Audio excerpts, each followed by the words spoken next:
जय हिंद दोस्तों, आप सभी का स्वागत है आपके अपने सैनिक वेलफेयर यूट्यूब चैनल में।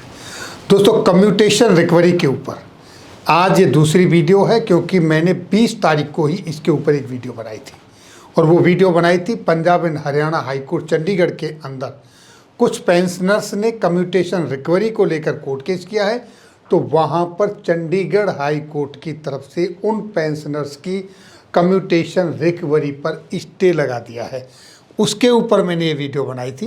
जो भाई देखना चाहते हैं वो ये वीडियो देख सकते हैं, उसके ऑर्डर की कॉपी देख सकते हैं। व्हाट्सएप ग्रुप पर ज्वाइन करें, वहाँ पर आपको ये कॉपी मिलेगी। इस तरीके से आज फिर ये की आवाज़ उठी है, इसके ऊपर एक और आवाज़ आई है, यानी कि रिकवरी 15 साल तक क्यों, 12 साल तक क्यों नहीं, और क्या है कम्यूटेशन फैक्टर का खेल, क्यों पेंशनर्स को 16.5% पेंशन कम मिल रही है।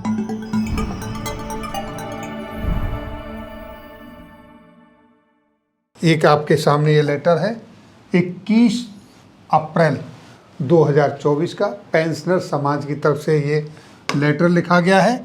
और लेटर लिखा गया है ये the secretary pension government of India department of pension and pensioners welfare के लिए। और दूसरा ये लेटर लिखा गया है the finance secretary and secretary expenditure government of India ministry of finance department of expenditure, वित्त मंत्रालय के व्यय विभाग के लिए। और ये अंग्रेजी में सारा लेटर है। इसके मेन 5 पॉइंट हैं, जैसा कि आप यहाँ देख रहे हैं। पहले पॉइंट में आउटडेटेड पैरामीटर्स, दूसरा पॉइंट इम्प्रॉपर रिकवरी पीरियड, और तीसरा point need for periodic revision, और चौथा पॉइंट डिस्क्रिपेंसीज इन कम्यूटेशन फैक्टर कैलकुलेशन, और पांचवा रीस्टोरेशन ऑफ कम्यूटेशन पोर्शन। ये 5 पॉइंट हैं। मैं आपको इसको बहुत ही संक्षिप्त में हिंदी में आपके लिए लेकर आया हूँ, जो कि इस तरीके से है। ये देखिए कुछ इम्पोर्टेंट बिंदु हैं जो कि पांचों के पांचों इस तरीके से है। पहला पॉइंट, पेंशन कैलकुलेशन गलत, यानी अभी जो पेंशन का कैलकुलेशन होता है, कम्यूटेशन पोर्शन का जो कैलकुलेशन होता है वो बहुत ही पुराने तरीके पर होता है, जो कि आपके सामने 94-96 में ये तरीका अपनाया गया था, उसके हिसाब से होता है। और उस समय जो ब्याज दर थी वो 8% थी, उसके आधार पर इसका कैलकुलेशन किया जाता है, जो कि सही नहीं है। दूसरा पॉइंट, ज़्यादा वसूली, यानी कि जो आपको 12 साल तक के लिए कम्यूटेशन दिया जाता है उसकी वसूली आपसे 15 साल तक की जाती है। ये जो अवधि है ये ज़्यादा है, जबकि ये अवधि 11 साल से कम होनी चाहिए।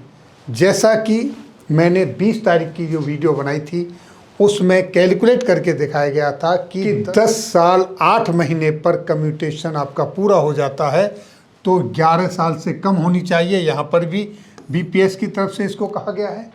नेक्स्ट, हर 5 साल में बदलाव, यानी बीपीएस भारत पेंशनर समाज चाहता है कि हर 5 साल में इसका रिवीजन होना चाहिए कम्यूटेशन फैक्टर का। क्यों?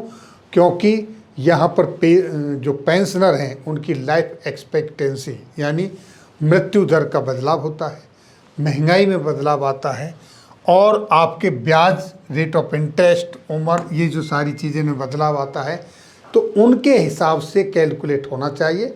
समय घटता है या बढ़ता है उस हिसाब से एडजस्ट होना चाहिए। नेक्स्ट पॉइंट आपके सामने है पेंशन राशि में कमी, यानी ये जो कैलकुलेशन है ये पुराने तरीके से, जो पहली जो पॉलिसी उसके हिसाब से है। अब उस पॉलिसी के मुताबिक जब इस पर स्टडी किया गया तो ये पाया गया कि अगस्त 2008 के बाद जो रिटायर्ड हुए हैं एम्प्लॉई, उनको जो पेंशन मिल रही है वो 16.5% कम मिल रही है। यानी अगस्त 2008 से पहले वालों से अगर कंपेयर करते हैं तो बाद वालों को 16.5% पेंशन कम मिल रही है। ये है इसकी वजह बदलाव की। और लास्ट एंड फाइनल जो पांचवा पॉइंट है, जल्दी वापसी। यानी आपको जो मिलता है वो 12 साल का कम्यूटेशन मिलता है, कैलकुलेट होता है, लेकिन आपसे 15 साल तक उसकी रिकवरी होती है। तो बीपीएस यानी भारत पेंशन समाज ये चाहता है कि ये जो अवधि है इसको 15 साल से घटाकर 12 साल कर दिया जाए। 12 साल में इसकी रिकवरी जो है ख़त्म हो जानी चाहिए। 12 साल के बाद ये रिस्टोर हो जानी चाहिए, मिलना शुरू हो जाना चाहिए फुल पेंशन। ये थी जानकारी कम्यूटेशन फैक्टर के ऊपर जो आज मुद्दा उठा हुआ है उसके संदर्भ में। लेकिन अभी तक मेरे संज्ञान में एक भी केस ऐसा नहीं आया है कि जहां हमारे पूर्व सैनिकों ने इसकी कोई आवाज़ उठाई हो, कोर्ट में गए हों। अभी तक तो सेंट्रल गवर्नमेंट के अलग अलग डिपार्टमेंट के बहुत सारे कर्मचारी कोर्ट में गए हैं और इस तरह से आवाज़ उठा रहे हैं। तो क्या पूर्व सैनिकों को भी आवाज़ उठानी चाहिए या नहीं? अगर उठानी चाहिए तो कमेंट्स बॉक्स में अपने कमेंट जरूर दें। और अगर मेजॉरिटी चाहती है आवाज़ उठानी चाहिए तो फिर हम भी इस मुद्दे को लेकर कोर्ट में जा सकते हैं। आपकी इसके ऊपर क्या राय अवश्य दें। जो दिल्ली हाई कोर्ट के ऊपर वीडियो बनाई थी उसको देखना चाहते हैं, ये लिंक है, आप उसको देख सकते हैं। उसके वर्डिक्ट की कॉपी आपको व्हाट्सएप पे मिल जाएगी। आप ये QR कोड स्कैन करके व्हाट्सएप के साथ जुड़ जाइए, सारी अथॉरिटियाँ आपको वहाँ मिल जाएंगी। तो फिर मिलते हैं ब्रेक के बाद आपके वेलफेयर से जुड़ी हुई किसी अन्य जानकारी के साथ अगली वीडियो में। तब तक के लिए जय हिंद, जय भारत।